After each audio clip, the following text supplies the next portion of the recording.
What's the strange link between bats and cute Dalmatian puppies? Do the villains actually deserve any sympathy, or are they merely manipulating the audience's emotions? I would have fella want a girl like her. And why does Emma Stone wish she was more like Joaquin Phoenix? The origin of a villain.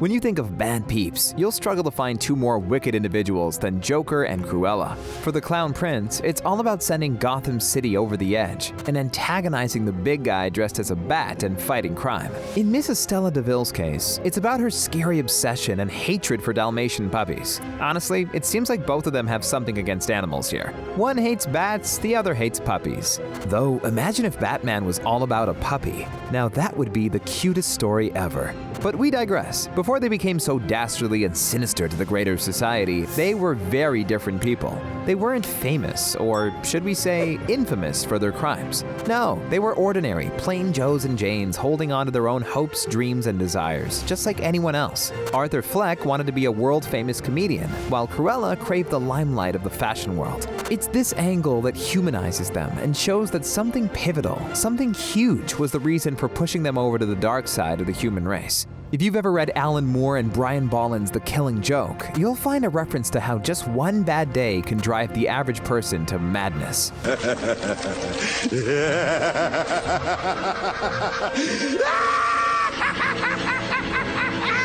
And this is particularly true in the case of Cruella and Mr. J. Their tipping point might have been as a result of an accumulation of heartbreaking events. But it just took one moment, one act to truly birth a villain in their case. But should we consider this as an awakening or a pitiful descent? We'll discuss this conundrum a little later on, so stick around.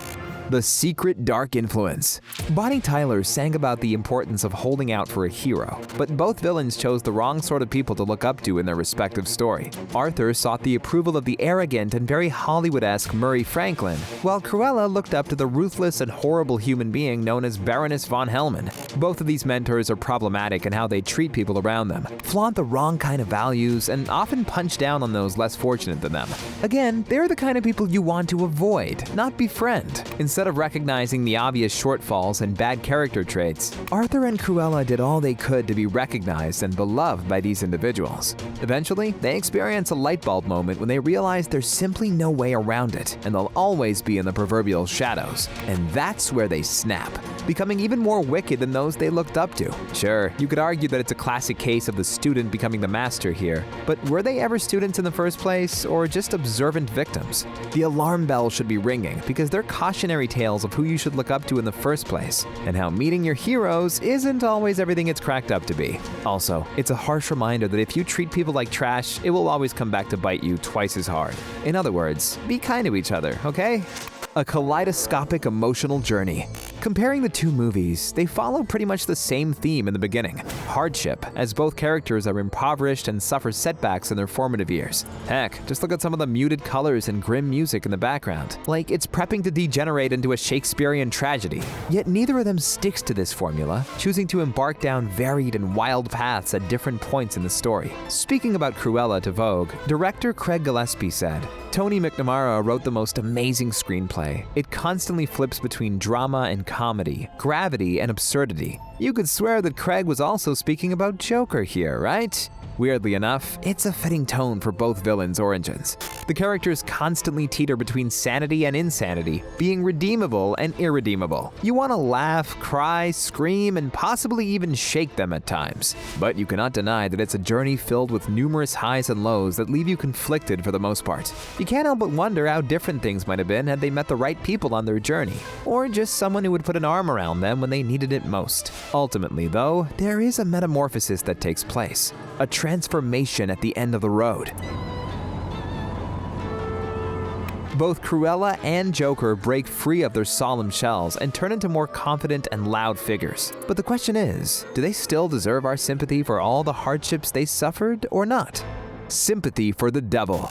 Nope, this isn't about the Rolling Stones song, but rather about Cruella and Joker.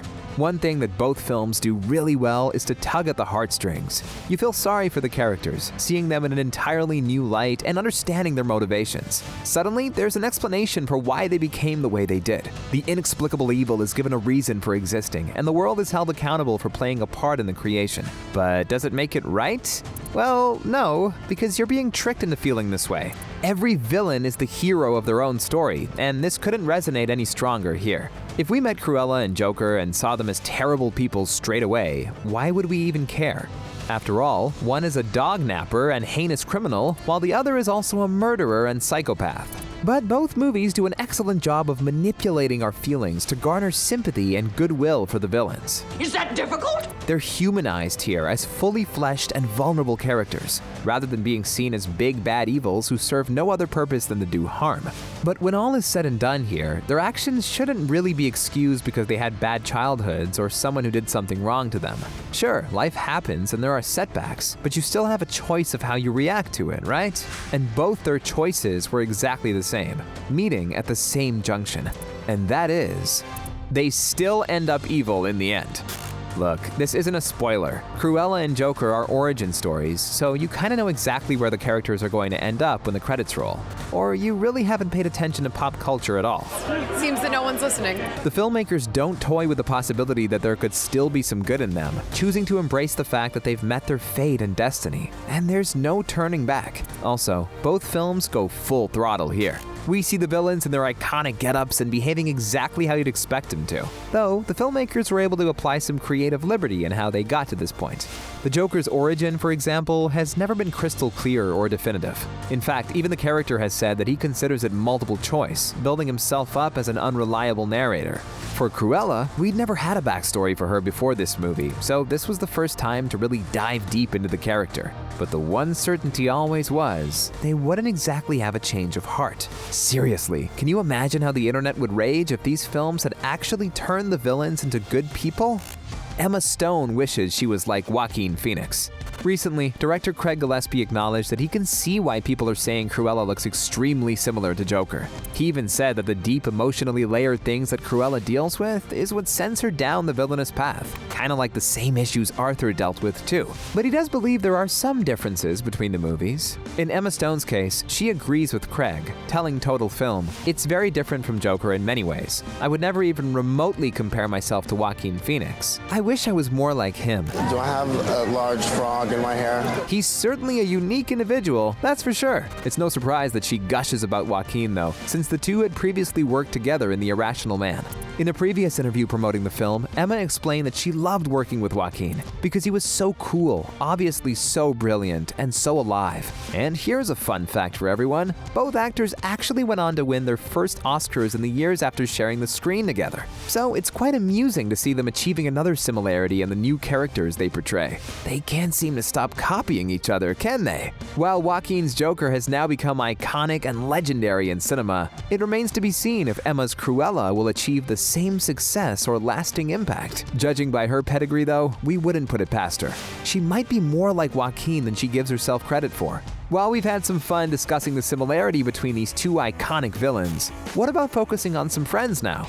Have a laugh with Rachel, Ross, and the rest of the gang's unforgettable unscripted moments that made the sitcom even funnier. And while you're at it, don't forget to like, share, and subscribe to our channel for some more awesome videos. Thanks for watching.